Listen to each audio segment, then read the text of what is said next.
Nicholas as well. I'm an economics major here at Towson. Been here all 4 years. One thing I really don't like about Towson, though, is parking around here. And not just garages, I mean parking just about anywhere, navigating any signs, figuring out what exactly I'm going to do to read all those while someone's behind me beeping their horn, and while I'm trying to figure out, is the effort I'm going to go through to parallel park the most stressful thing most people experience? Is it going to be worth it when I find out, oh wait, I can only park here for another 5 minutes?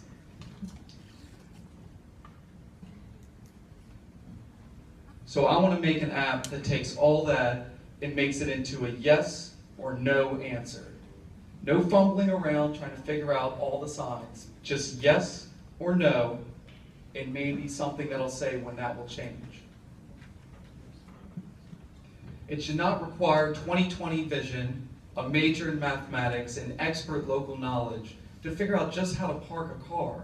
It's something most of us learn how to do when we're 15 or 16, yet it's turned into rocket science when you're trying to navigate city streets. Between trucks, trees, or just being too far off, finding the sign is a challenge just in itself. It doesn't even matter if you can read through it if you can't even see it, and I do promise there are signs in all those pictures. So how do we fix this? My idea is to create a mobile application using geo-tracking to guide the user. It's going to simplify the experience, so where you are, it's going to say yes or no in a short explanation, so you know you can park or you can't park.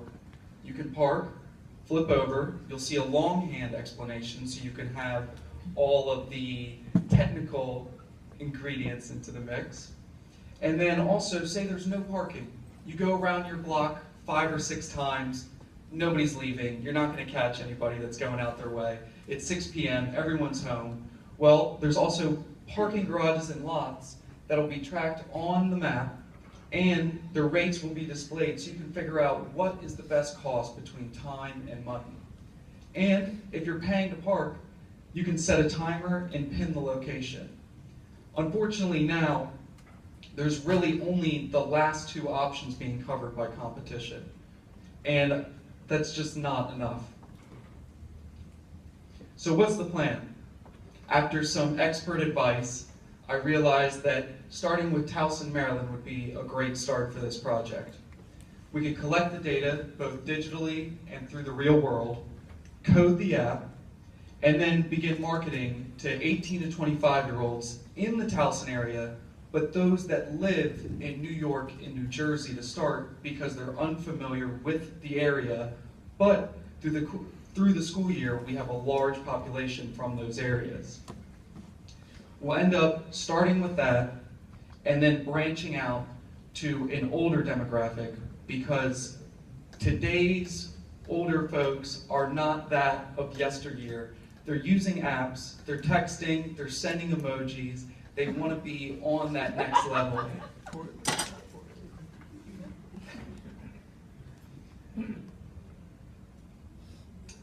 So there's about 5 slides that are missing in this version. So where I want to expand from this is kind of a closing invitation to everyone in the room. There's a lot of brilliant ideas that have been shared, a lot of brilliant minds, both at this table and in the seats and around the room. And one thing that I've been able to figure out, despite whether if this is a good business or not, is we all have expert knowledge in our own lives. You all are an expert of what you've experienced. And if you can take what is the worst part of your day and turn that into the best part, something that you look forward, or something that's now the easiest part of your life, you can create a business. Thank you for your time. All right. We appreciate it. Judges, please take your time. What's the name? No name at the moment. I have to figure out something, but everything is a bit too generic, too cheesy that I've come up with. So I've kind of been... Pitch it to us. What have you come up with? Well, just Parking assist was the first thing that came to mind, but it's not very flashy, not very capturing, but that's Metering.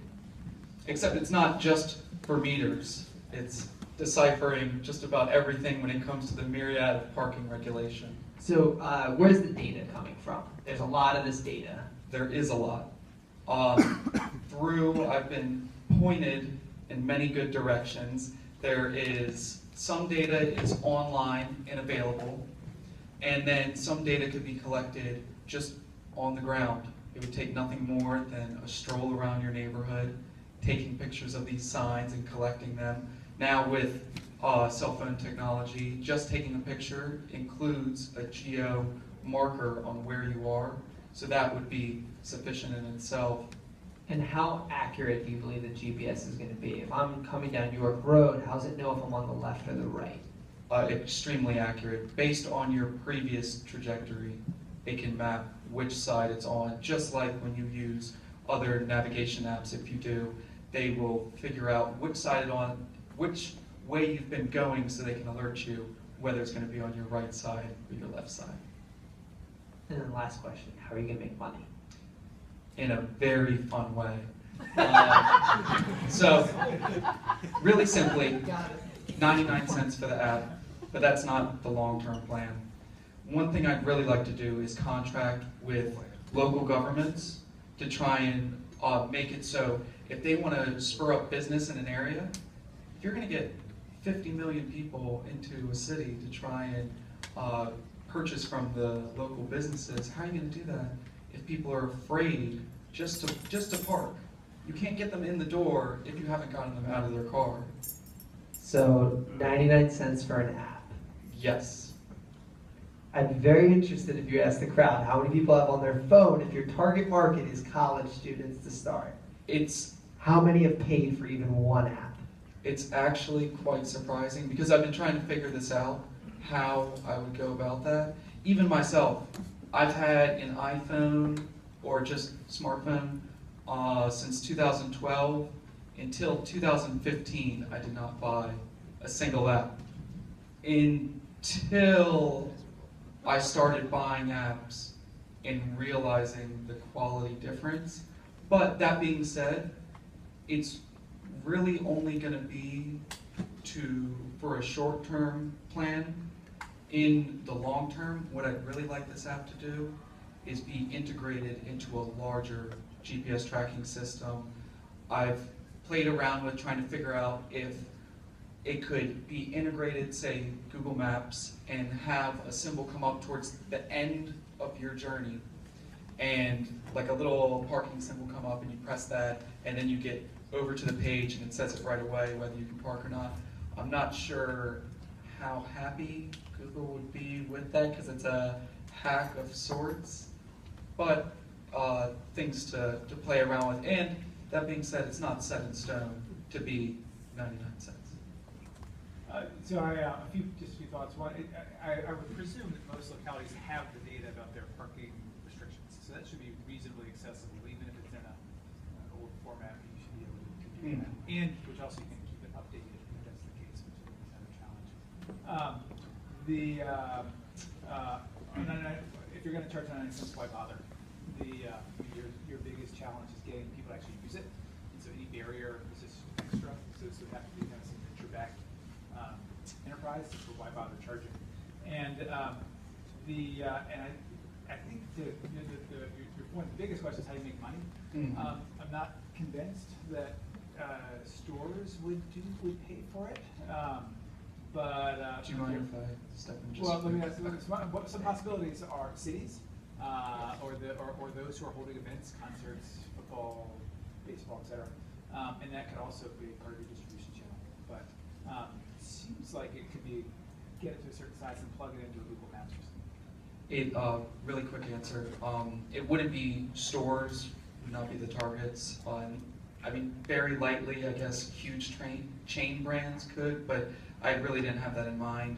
More so just when you talk about investment projects and building certain areas of the city and revitalizing those areas, this would be a piece to that process, or could be a piece to that process.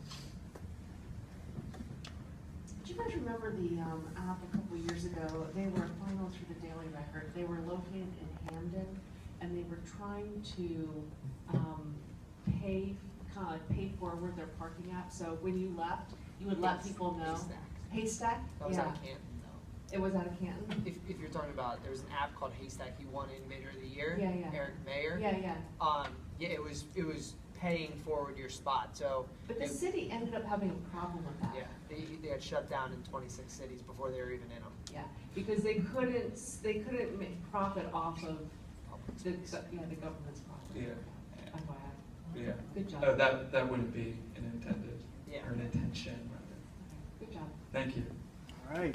Thank you, judges. Thank you, judges.